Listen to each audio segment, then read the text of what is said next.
দেখুন, এই এসএসসি নিয়ে এক পো দুধে সাত পো পানি যে মেরেছে, এটা প্রমাণিত হয়ে গেছে। আমার হাইকোর্ট বারবার করে বলেছিল যে ফ্রেশ আর নন ফ্রেশ, এটা যোগ্য অযোগ্য তালিকা দাও, ওরা দিতে পারল না। এবং এখানকার বিচারপতি অভিজিৎ গঙ্গোপাধ্যায়, যিনি এখন তমলুকের সাংসদ, তখন এই দলের ছিনাল ঘোষ, বাপ্পা নাম রেখেছে কুণাল ঘোষ, জনগণ নাম রেখেছে ছিনাল ঘোষ, সেই ছিনাল ঘোষ বক্র উক্তি করেছিল। এবং আজকে যে অভিজিৎ গঙ্গোপাধ্যায় যে রাজনৈতিক দলে নাম লিখিয়ে এবং সে এমপি হয়েছে, এই রাজনীতির দলে নামানোর মূল নায়ক হচ্ছে এই ছিনাল ঘোষ।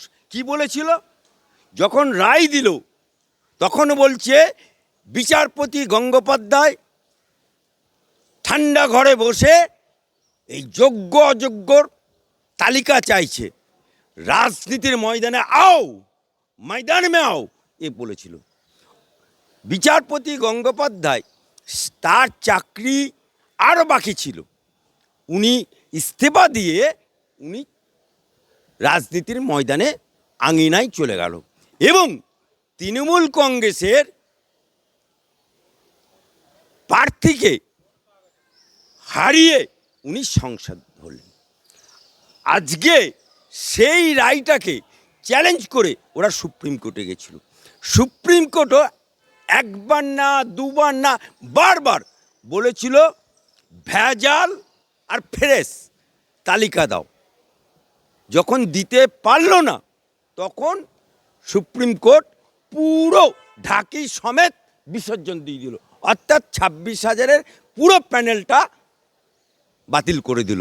বাঁচাও সাধু বাবা, বাঁচাও সাধু বাবা যখন চিৎকার করছে, এবং যারা দীর্ঘদিন ধরে ফ্রেশ এবং অযোগ্য, যারা টাকার বিনিময়ে চাকরি করেছে, যারা টাকার বিনিময়ে চাকরি নিয়েছে, এই টাকার বিনিময়ে চাকরি হওয়ার কারণে শিক্ষামন্ত্রী জেল খেটেছে এবং শিক্ষামন্ত্রীর ঘনিষ্ঠ অপা, তার বাড়ি থেকে টাকা গোনার জন্য মেশিন আনতে হলো।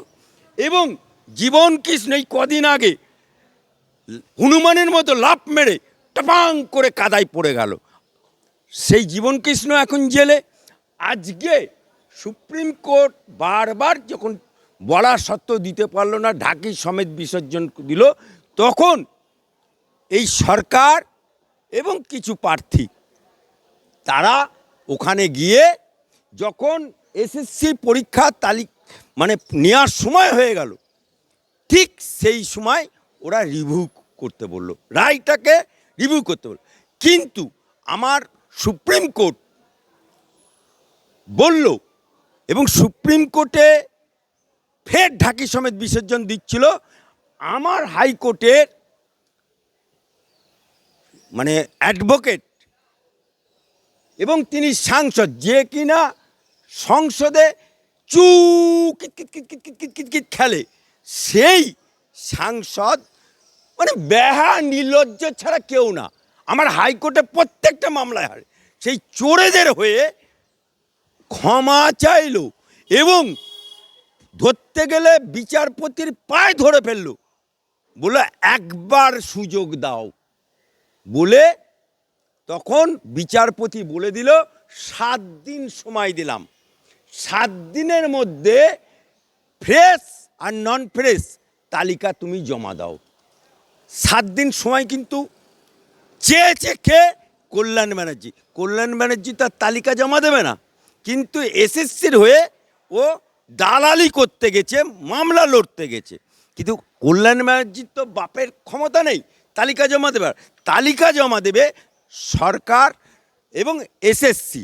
সেই এসএসসি যদি এখন তালিকা জমা দেয়, ভেজাল আর নন ভেজাল, ফ্রেশ আর নন ফ্রেশ যদি জমা দেয়, তাহলে জানবেন, যদি জমা দিয়ে ফেলে তাহলে দিতে তো হবেই, কারণ এটা লাস্ট সুযোগ।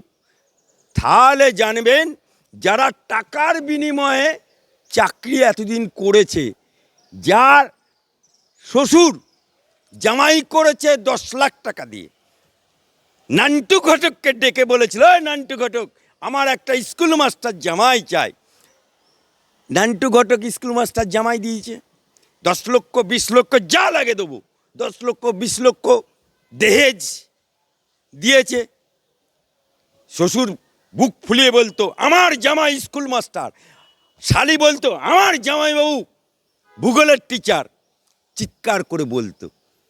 এখন যখন ঢাকি সমেত বিসর্জন হয়ে গেল, সেই জামাই রাস্তায় বেরুচ্ছে, তখন জিজ্ঞেস করছে পাড়ার লোক, ও জামাইবাবু তোমার চাকরিটা আছে?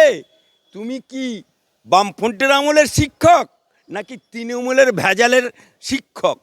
সামাজিকভাবে তাদের অধঃপতন ঘটে গেছে।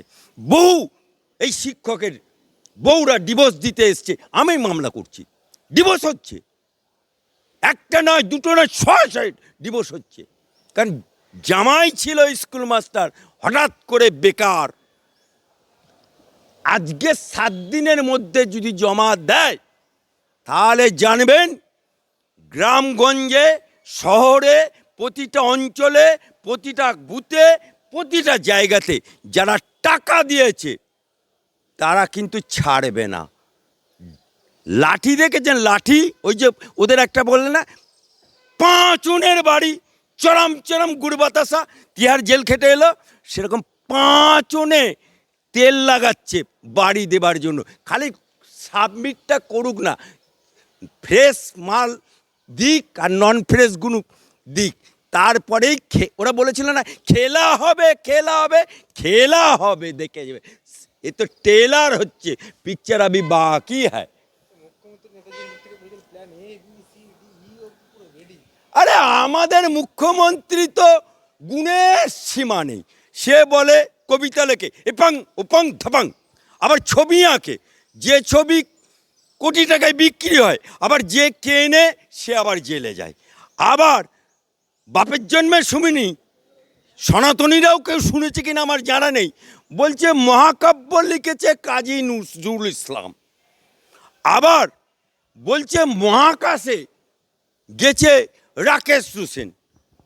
এই নারী কখন যে কি বলে জানা নেই। এখন বলছে এসএস কেমে যাব, আর উনি আবার বলে আমি চুপি চুপি এলএলবি করেছি, চুপি চুপি আমি এলএলবি করেছি, চুপি চুপি বেকর হচ্ছে সেটা বলো না।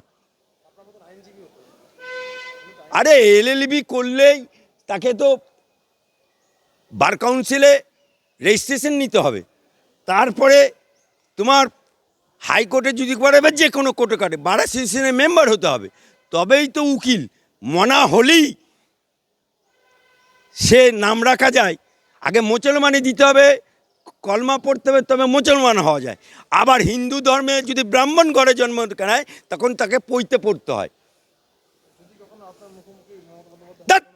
মুখোমুখি ও কে রে, ওকালতি সব ভুলে গেছে যদি পাস করে থাকে, কারণ ওনার তো সব চুপি চুপি হয়, আমারও তো চুপি চুপি হয় না। মুখ্যমন্ত্রী এটা কথাই বলছে, অমিত শাহকে টার্গেট করে একেবারে পরিবারতন্ত্র নিয়ে বলছে যে আপনার ছেলে, আপনারা পরিবারতন্ত্রের কথা বলেন, আপনার ছেলে অমিত শাহের ছেলে বলছে ইন্টারন্যাশনাল ক্রিকেট বোর্ডের প্রেসিডেন্ট হয়েছে, এটা হাজার হাজার লক্ষ লক্ষ কোটি টাকার মামলা। কই এটা পরিবারতন্ত্র না, এটা সমাজতন্ত্র না, আর আমাদের বেলায় পরিবারতন্ত্র। দেখুন ভারতবর্ষের বুকে পরিবারতান্ত্রিক দল, আপনি দেখুন জাতীয় কংগ্রেস, নেহরু, মহাত্মা গান্ধী, জওহরলাল নেহরু থেকে শুরু করে ইন্দিরা গান্ধী, রাজীব গান্ধী, রাহুল গান্ধী, সোনিয়া গান্ধী, অর্থাৎ গান্ধী পরিবার ছাড়া কংগ্রেস চলতে পারে না। মুখে বলে সেকুলার কিন্তু পরিবারতান্ত্রিক। আবার দেখুন আপনি বলেন বিহারের লালু, जब तक समोसा में है आलू तब तक रहेगा लालू, সেই পরিবারতন্ত্র। যখন লালু